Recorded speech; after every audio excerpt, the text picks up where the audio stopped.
আজকে হচ্ছে 4 জুন। তো আমাদের এখানে বীজ ফেলা হবে। আমি তো এখন একটা চাষ দেবো, তারপর যখন বীজ ফেলা হবে তোমাদেরকে দেখাচ্ছি।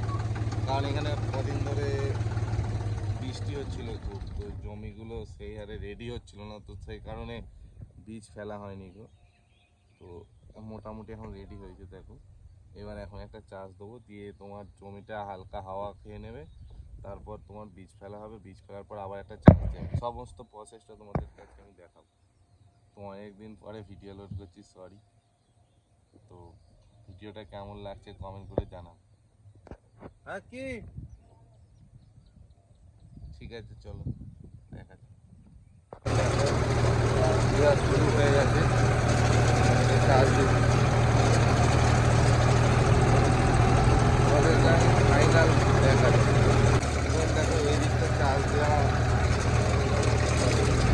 কি সুন্দর বাদ হয়েছে, দেখো মাটিটা হেভি বীজ বেরোবে। এরকমই অ্যাকচুয়ালি মাটিটা দরকার হয় বীজ বপনের জন্য। এই সাইডটা হয়ে গেছে, এই দিকটা এরকম হচ্ছে।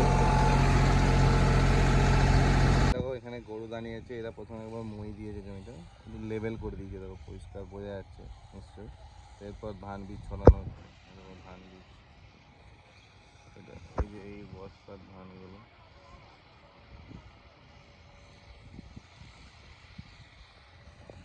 ধান বীজ ছড়ানো হয়ে গেলে আমি উপরে উপরে হালকা করে একটা চাষ দিয়ে দেবো। তারপরে গরু লাঙলে আবার তোমার মই দিয়ে দেবে, মানে এখন জমিটা লেভেল করে দেবে। এই মুহূর্তে যেমন লেভেল আছে, তো লেভেল করার পর তার মধ্যে সিরিয়াল করে দেবে। কারণ যদি বৃষ্টি বৃষ্টি হয় জলটা তো বেরোতে হবে না, বীজগুলো পচে যাবে। তো দ্যাটস ওয়াই।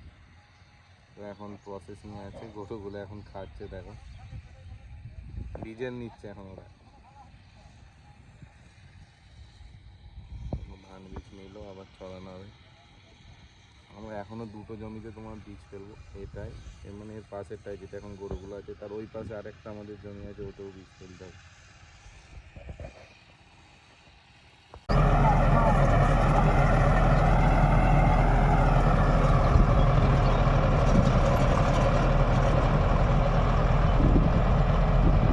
দেখো জমিটা চাষ দিয়ে রেডি হয়ে গেছে।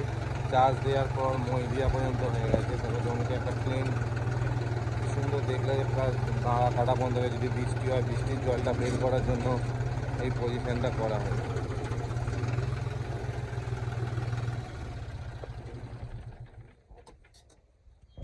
দেখো জমিটা কি সুন্দর একটা শেপ দেওয়া হয়েছে, বেশ ভালো লাগছে। আর এখান দিয়ে তোমার দেখো জল কাটানোর জন্য আজকে তো দুপুর 3টে থেকে জল হবার কথা আছে, সেই জন্য জল লাইনের ব্যবস্থা করছে। ওইদিকে এদিকে হঠাৎ এই খাদে জলটা নেমে যায়।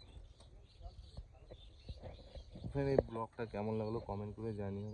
ফিউচারে যদি এরকম ব্লগ দেখতে চাও সেটাও কমেন্ট করে জানিও। Bye, thanks for watching.